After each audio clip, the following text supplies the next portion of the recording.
Venom Computers. This is Intelligent Performance. Welcome to the Intelligent Performance Podcast. It's our pleasure to have Victoria Racca coming in from beautiful Louisiana this morning. Victoria, first of all, thanks so much for joining us. I'm really pumped actually to talk about the whole thing of the beauty sector. It's an area which I know absolutely nothing about.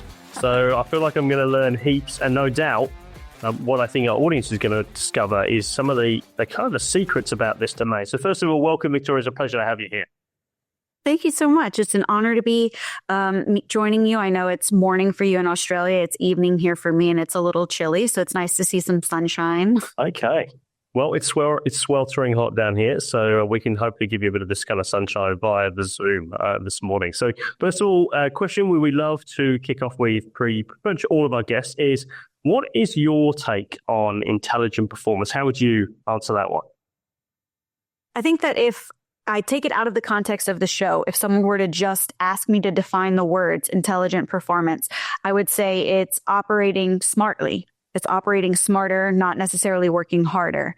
And in relation to the podcast, because I have actually listened to multiple episodes, Right. I would say it's pulling out facets and talking about the actual dynamic portions of different topics. And I like that you kind of shine a light on all of these, a different way of viewing something. I really like that.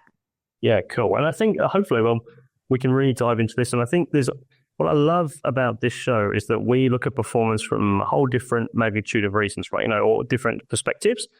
Sport often gets kind of held up in the spotlight as, it's amazing.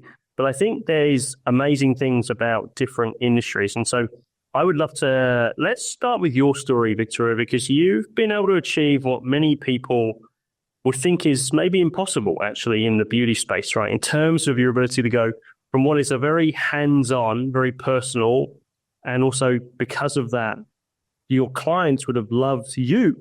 The reason they come to you is because they want to talk to Victoria.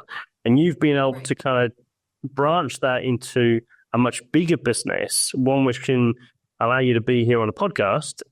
Meanwhile, things are still happening behind the scenes. So just share a little bit about your kind of journey in that space and how you kind of went from a notoriously kind of just small business kind of mentality to something much bigger. Sure. Well, first it starts with delusion, and I've got lots of it. I love that. But let's kind of put that into perspective for anyone who's not necessarily familiar with pink collar jobs. So let's take podcasts. There are something like 1 billion podcasts, but actually there are something like 150,000 active podcasts because so many people will start a podcast and you'll get 1 or 2 episodes and they don't stay consistent with it and they quit or they start a different one or whatever, right? That is why it is, quote, amazing to do what I've done in the beauty industry because it's the same. Right. Everybody takes a class. Everybody wants to do it. Everybody thinks it'll be cool to be like the lash girl, the hair girl, the makeup girl. And when they actually get into it and figure out that it's a business that they're running, they don't want to do it. And to be honest, if you don't have a passion for it, it would be a whole lot easier to go get a job at Target and work for, $20 an hour and then go home and forget about your troubles. Because when you're an entrepreneur, you never turn off. It's 9:00 at night and you're working. It's 6 a.m. and you're getting up to start your day, and you take everybody else's problems home with you, especially in the personal service industry, because it's almost like being a therapist too. I get to the tea, which I love. I love a little drama. Tell me the rumors, but also you hear some of the sad things. You hear some of the exciting things. I'm usually the first to know about an engagement or a baby, but also I'm the first to know about a miscarriage or a divorce. Yeah, so right. It's more than just physically taxing. It's emotionally taxing too. I would imagine it's a bit like a lot of people. I feel like cafes, right? I'm not sure what it's like in Louisiana, but in Australia, we see cafes popping up all the time.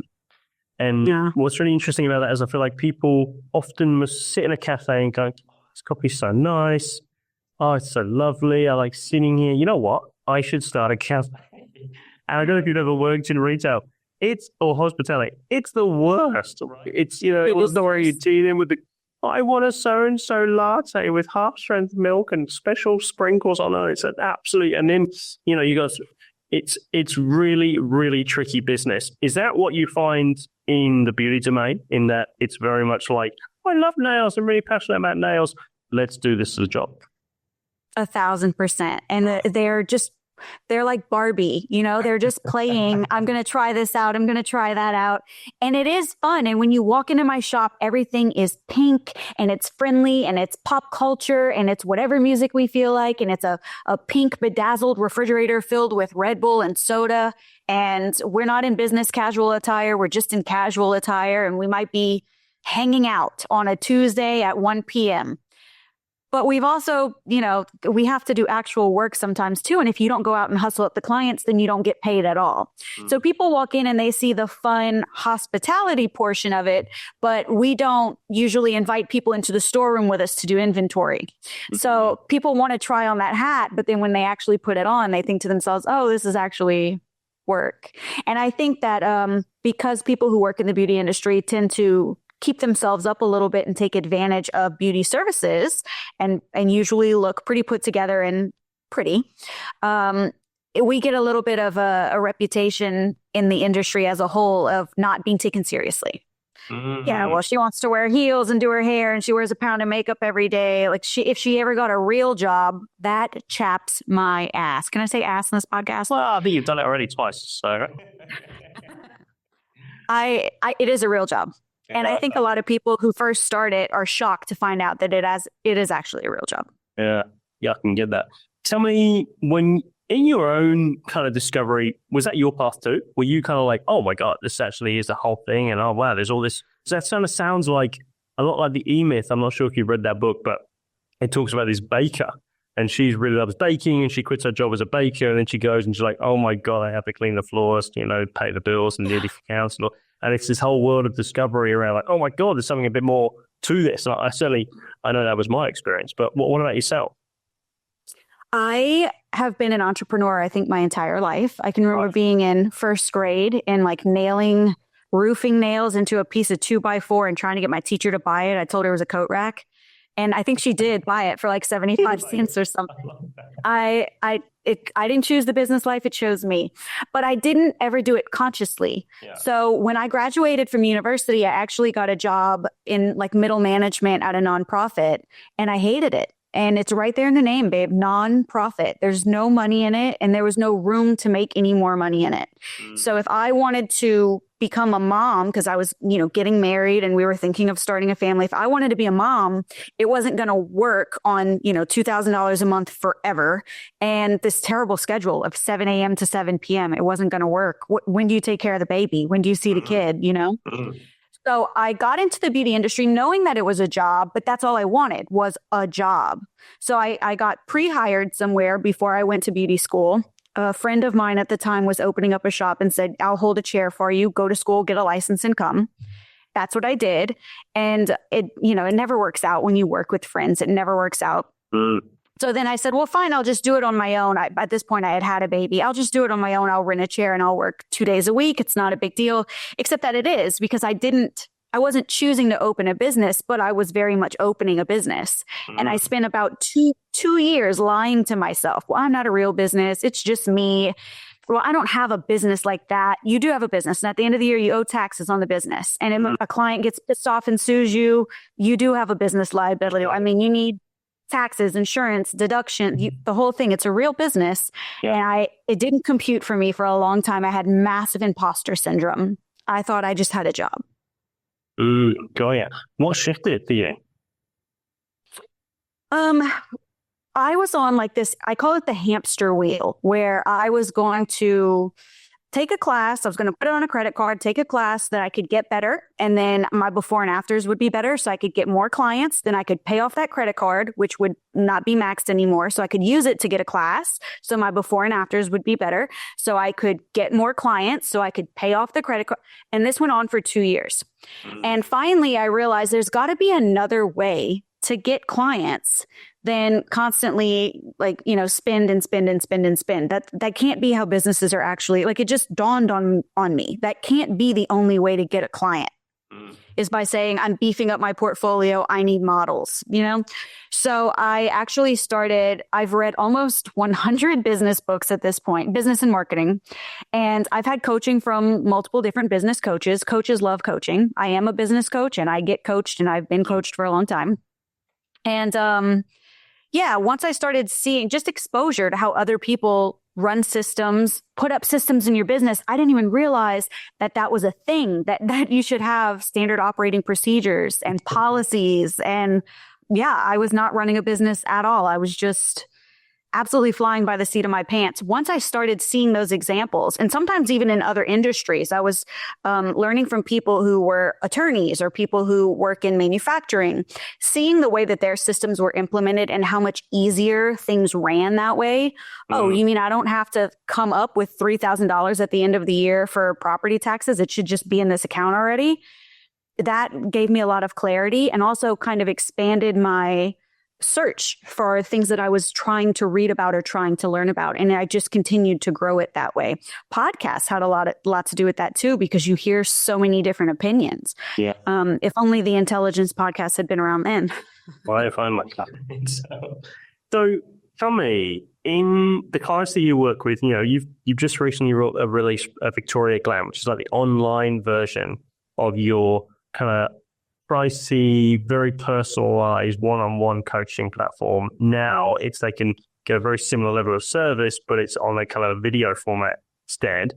In terms of the people that you've designed that for, what's the typical things that they're dealing with when it comes to, I guess what I'm getting to really is, what do people think about scaling or kind of building this beauty business that is actually wrong? Because that's what I find. Regardless of if we speak to, people often they think they have to do this, but it's actually this. Yeah. They think that they need more clients and more hours in a day, and that their income cap is based on how many clients they can see per day. And actually, that's not true. There are a million ways to make $1, not always the good way, but there are lots of ways to make money, especially in this industry. There are some things that are kind of predatory that I think are bogus, and it's not actually serving your client. It's just like a new trendy thing that's come up to make money. But in general, adding services, selling retail, hiring a team, and it's not just hiring a team, because people will try, and I see this a lot. People will try and heal their inner child through the clubhouse that they're building. So if you were bullied in school, or if you had no friends, or if that was the best time of your life, high school, and you really miss it, they try and recreate it in their business. And you can't throw 6 women together in a business and expect it to be completely professional if you're trying to turn it into what you wish high school was, or what you miss about high school. You're mixing things. That's where you're going to get all the drama that the beauty industry is famous for. If you're actually going to hire, you need to have clear-cut job descriptions. You need to have standard operating procedures that you could hire someone tomorrow to fill this spot and they'll know exactly what to do. Everything should have its own SOP. And you need to be able to, this is the big one, remove yourself from the business.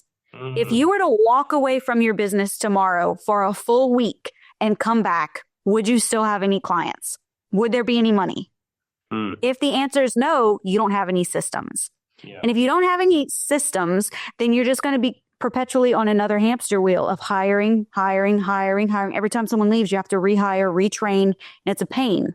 What you want to do, what the big outcome of this should be, which no one does, is you want to be able to hire and put a manager in place of yourself who can run your team, and you can either replicate it and have another shop somewhere else, or one day you can sell it, which is why you can't be Brows by Victoria, because then they only want to get their brows done by Victoria. You can't be that. Yeah. Yeah. That's a big problem. And so many people just can't get past it. They can't see past removing themselves from the business. Yeah. And I feel like in your capacity, especially if you're like really good at nails, and forgive me, I'm trying to hide my nails because I'm a big nail biter. So you won't have to look at those. When you're really good at something, that can be really hard to get someone else to do it, right? Or 1,000%. Like if you've got Teresa and she knows you for nails, and then you're like, oh yeah, just meet my assistant Sam, and Sam's, oh, I'm 16 years old. It's not going to be the same.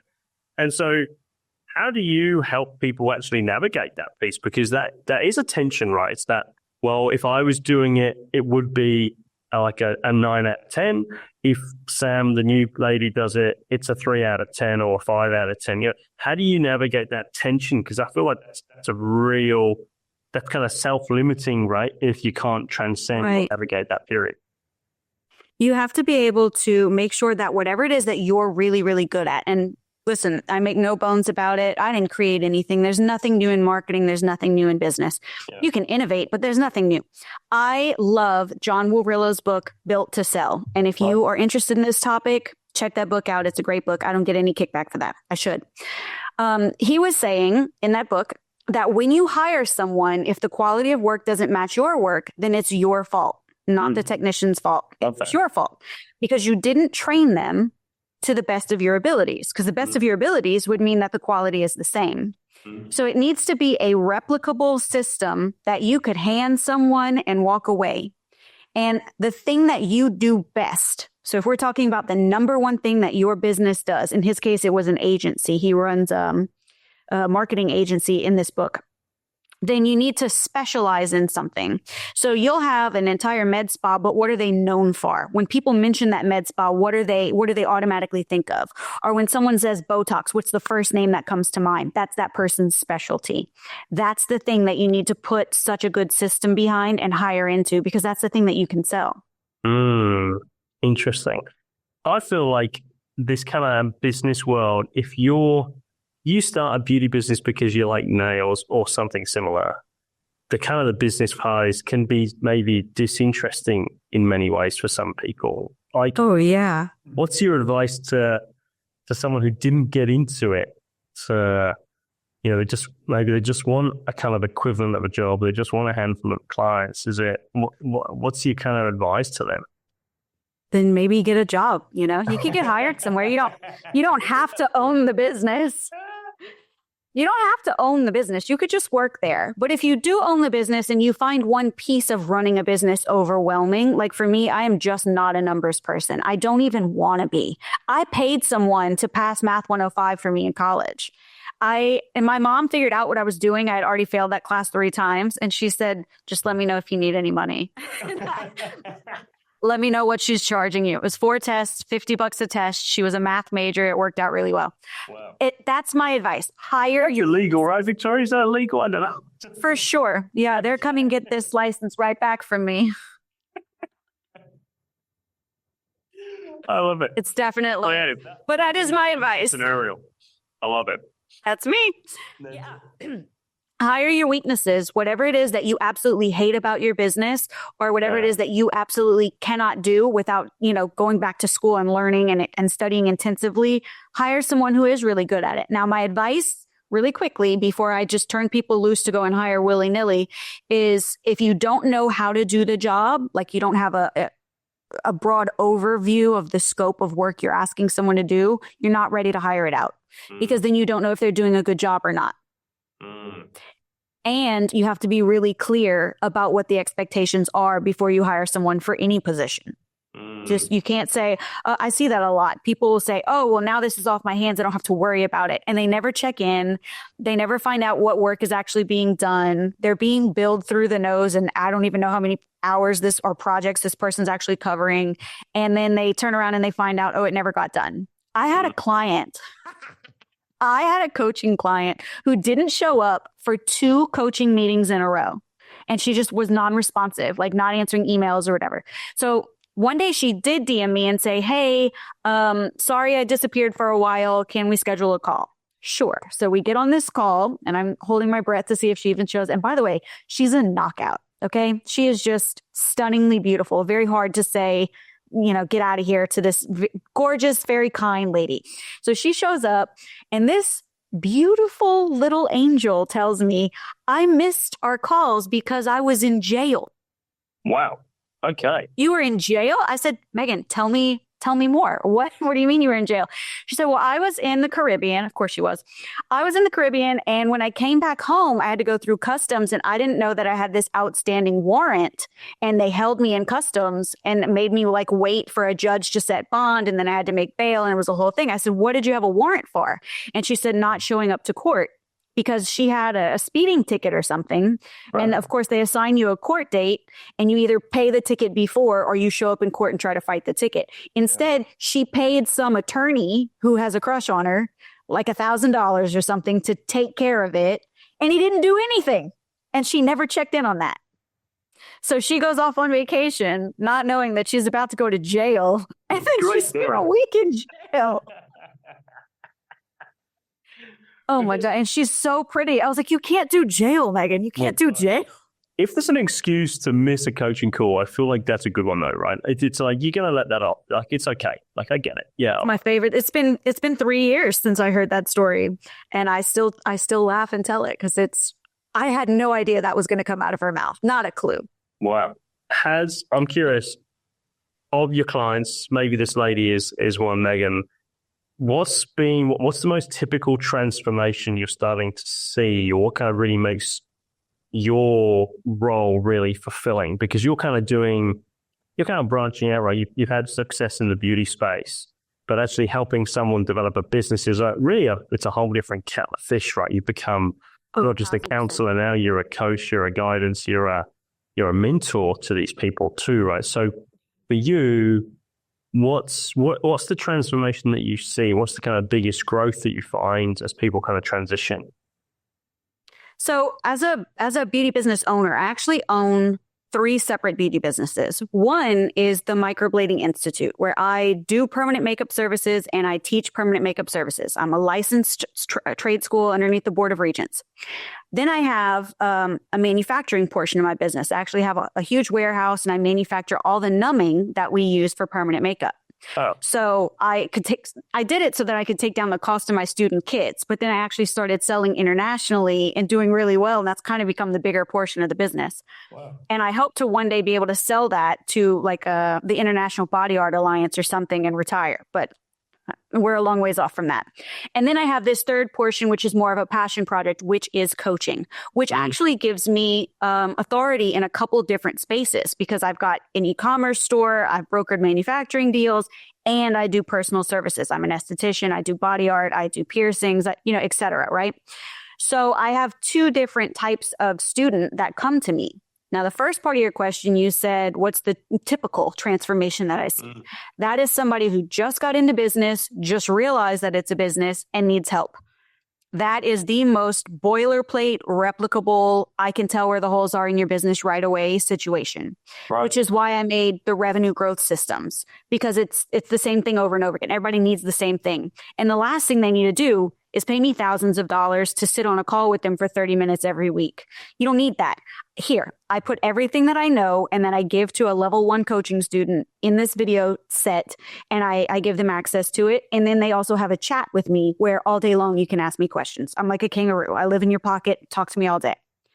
The other type of student is someone who has been in business a while. She doesn't necessarily need me to figure out how to get an LLC or how to get more clients or how to market herself. She wants to finagle another piece of this business like what I've done. She wants to create a project, or she wants to franchise, or she wants to hire, but she's not sure how to navigate, creating SOPs and systems and making that replicable. Yeah. Wow. It's, I'm curious. You've got a lot going on now, right? And I guess it all started, what you described is it shows the potential of these beauty businesses actually, right? Because it's like a lot of businesses that, like, I run a training company outside of this podcast, and we see that actually, if you can get something going, there's actually a whole bunch of other stuff which you can then start to diversify into. And I think it's often, if you're really good at nails, or if you're really good at X, then it's like, I have to just keep doing X. And you'll actually, I love the manufacturing play, because as you say, very entrepreneurial view. It's very kind of, I love selling the piece of wood with the 2 nails to the teacher. Good on the teacher for buying it. Like, it's that. What's up, Miss Lorman? Shut up. So the the manufacturing piece, I guess that's the real creativity which you're encouraging someone to branch into. I'm curious, is there like an age where, because one thing for me, I found that, in my 20s, it was really interesting working in sales, right? I was like, sales was fascinating. I was so much to learn. I ended my sale in the 20s. I'm like, oh man, I feel like it's just the same old, Groundhog Day. It's kind of like the same questions, different person. I'm saying the same thing. Do you find this? Same objections, yeah. Is it like an age thing where they go, God, I've just done it, 10,000 nail job, whatever it's called. Is it called a pedicure? Forgive me, my wife would probably kill me at this point. On your feet, it's a pedicure. On your hands, it's a manicure. A manicure. And when you add nails? Manis, pedis. And when you do fake nails, that's something different? Like a full set? Like fake nails? Yeah, what's that called? Is that like a thing? Yeah. They would say like a full set. A full set. So like this is acrylic and I need a fill. You see how you can see my real nail? I need a fill. Okay, cool. All the women on this podcast are going, oh my God, this guy's ridiculous. And all the men are like, thank God he's asking. Wait, my postal worker is a married man with 6 kids. And, he's, 6'4", about 250 pounds, big black man, And I went in one day and handed him a package and he said, oh, it's time to fill your nails.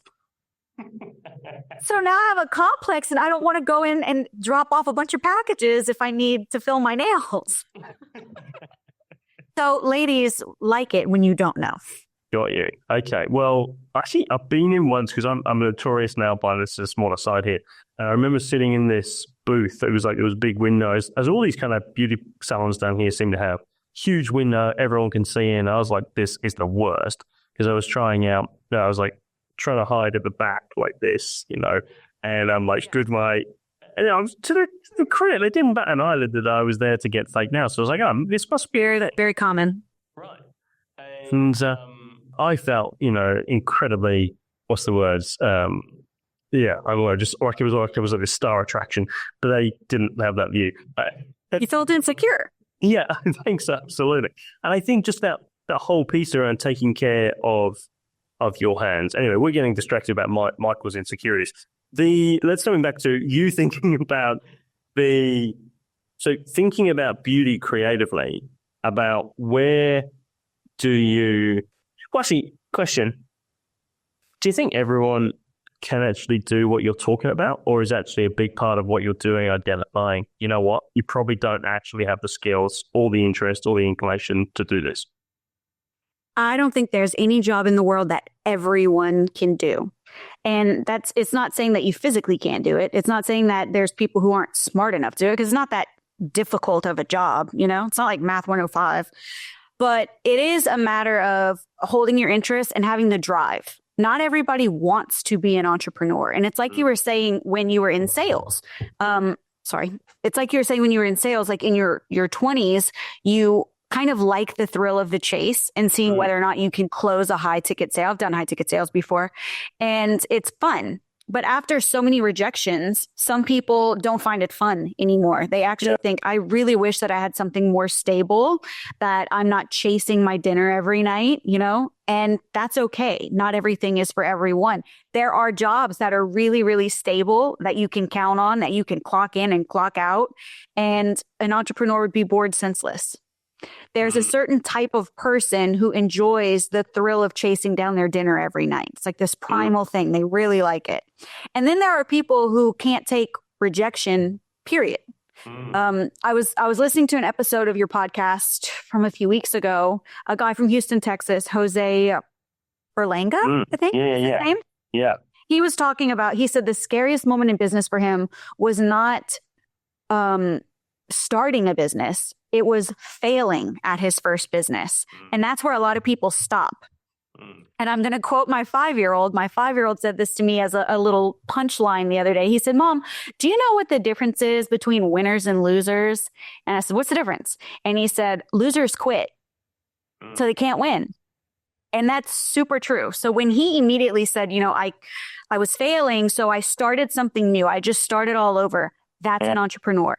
It didn't stop them. They didn't get nervous about it. They didn't tire of the chase. They just got up and said, I learned a way that doesn't work. I'm going to try a different way. I love that. And I think Yeah, it was on your podcast. Well, I'm talking about the 5-year-old. Like, I've got a 4-year-old, and I'm just praying that he gets that message, right? Because I think it's absolutely super critical. And again, props to you for that's good parenting right there, Victoria. So that needs to be, praised highly. I think it's super, super important that we help train our children in particular in this space, and that's awesome wisdom from a 5-year-old. So. Well, my two sons work at my shop. They both get a little paycheck that they don't know about, and it goes into a compound interest whole life policy. So they will retire millionaires if they never touch it, just for sweeping up my shop. But they have to actually work because they have to prove that they work. So they vacuum and they mop and they, sort things and they count inventory, and they think that they're just playing and having fun.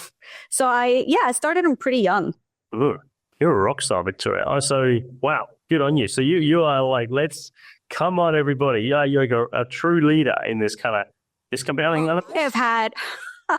I have had my dad come to the shop and help me like unbox things and count things out. We spent like 2 days watching Ozark, which I do not suggest that you watch with your father. There were just a lot of scenes I had to fast forward through. And I had to buy him dinner. It was a whole thing. My husband is an unpaid employee, like probably my number one unpaid employee. He does so much for me. And I've given him multiple titles, but he just keeps getting new. He built my whole shop for me. I bought my store. I own it.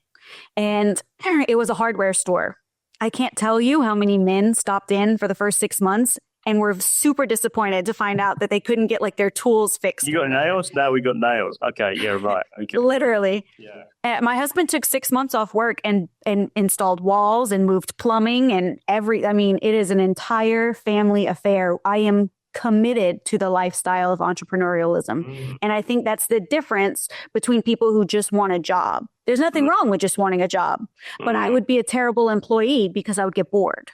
I have to do something new. I have to move on. I don't even do the same thing for me 10 years later. My business has changed and evolved so much. I'm always trying something new, going on a new adventure. Wow. That's so, I think more than anything, I feel like you are helping someone reimagine their beauty business, right? Because I think it's very common.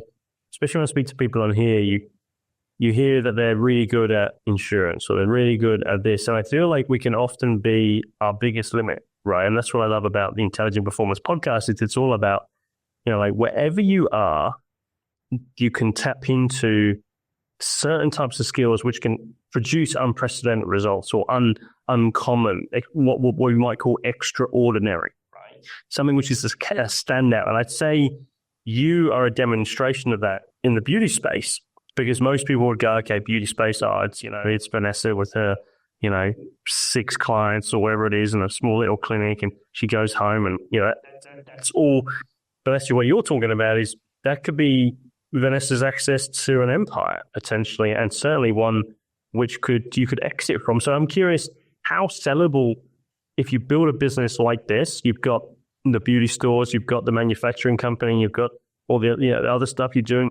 How sellable is an asset like this? Who's looking to buy something like this? It's definitely sellable. There are companies that exist solely to broker business acquisitions. And there are people who want to purchase entire beauty businesses for various reasons. Some people want to buy them and then sell them for parts.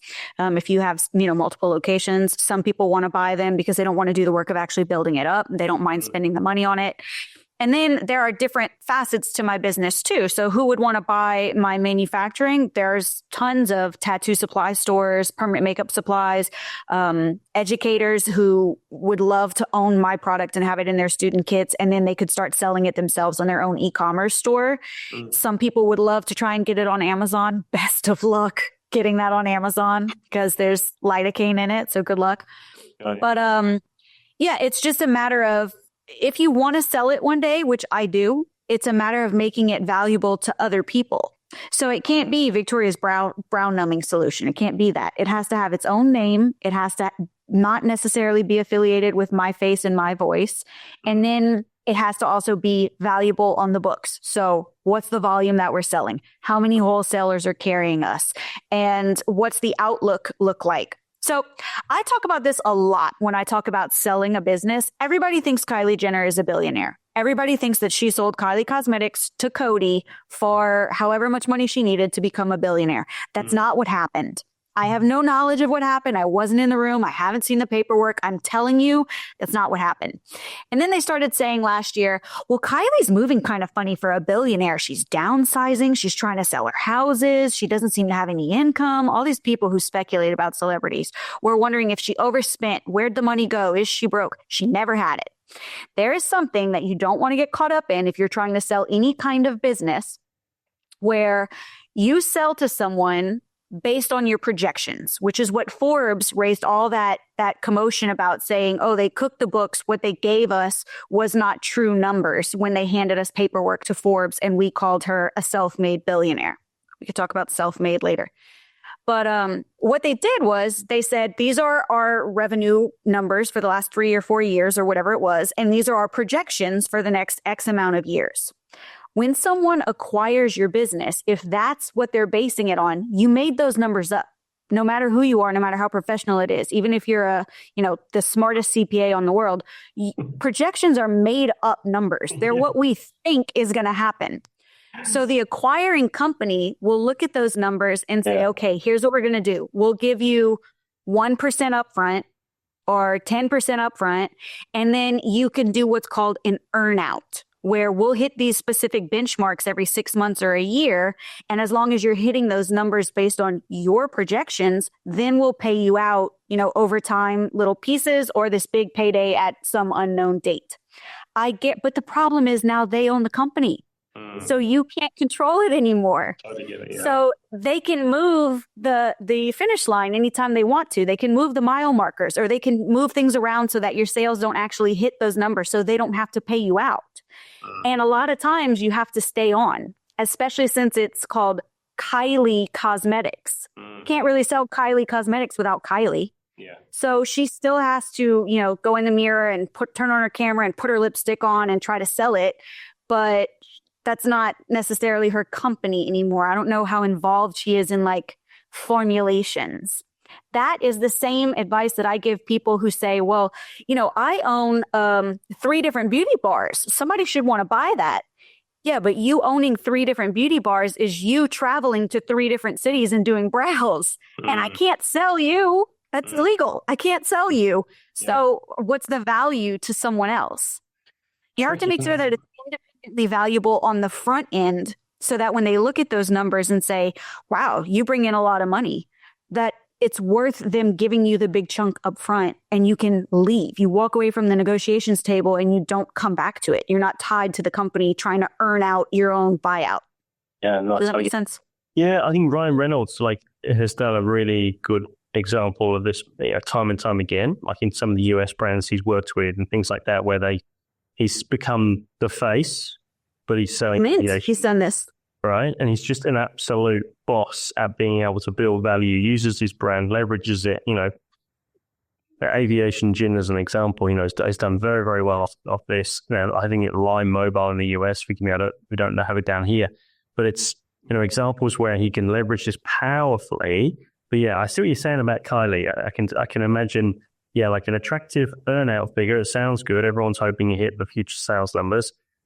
And then COVID happens or whatever happens and unexpected things happen. And unfortunately, marketing campaigns don't always work or don't work as well as you wish. Well, the whole brand was Kylie. And once she wasn't invested in it anymore and she doesn't really have that same audience anymore, you've seen her try to start different brands now and none of them are hitting. Like she tried to have Kylie Baby because she was having babies.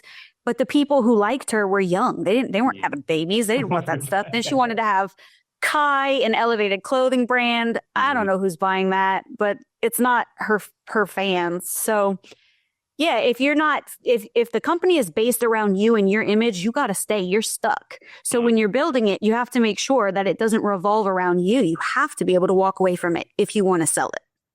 Victoria, I'm going to play devil's advocate. It sounds like, as we're talking, I'm thinking about someone who's listening in the beauty space and going, this sounds great, but it sounds like a lot of hard work. What would you say directly to them?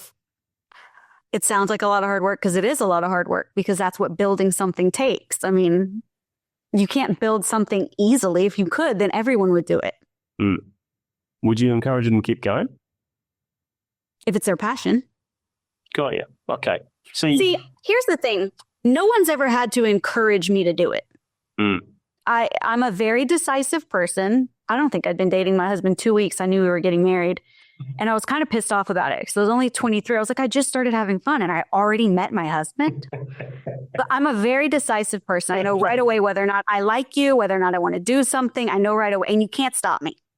So when those people get into business, unstoppable. Can't shake them. Stay the course. They always will. There's nothing that's going to deter them, you know? But in terms of someone who's on the fence about it and not really sure, you either have to commit or you have to give it up. It's only up to you. There's nothing I can say that can start a fire in you and keep it burning. Only you can do that. Mm. Victoria, you are like force. I'm like, can feel it through the screen. It's just like, look out, Victoria's here, decided to going this way. I reckon if they engaged you, it's like, oh, look out, here comes the, you know, we're going this way. We're gonna turn this ship around. So I think a very powerful place to leave this conversation, actually. VictoriaGlam.com, that's the website. Check out the new program on there in terms of helping people access Victoria and your energy and your passion and your, man, I'm going to kick down this door. I love that kind of energy about you. And yeah, I think it's, I love how you're taking something which can be such a simple business, but I think it's super applicable to any, you know, it could be a mowing business. It could be a blah, blah, blah business. It just could be, you know, a little cafe in the middle of nowhere. Having a look creatively. Okay, cool. Well, you've got coffee. Okay, cool. Maybe you could sell some cups. Maybe you could do these things. Maybe if you thought about roasting, maybe you could, you know, there's commercial real estate deals you could do potentially because of all this stuff. You know, licensing is like you're getting really creative, and it doesn't, I think essentially what you're saying is it doesn't matter where you're starting. It really is about where do you want to take it? And then what are the steps in the middle to kind of figure that out? And you sound like you're an incredible advocate and a kind of partner in that.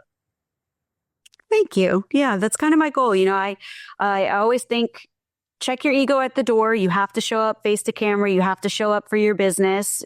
People get so nervous to show up on camera and think to themselves like, oh, so-and-so down the street is going to judge me. You can't do that. You can't do that.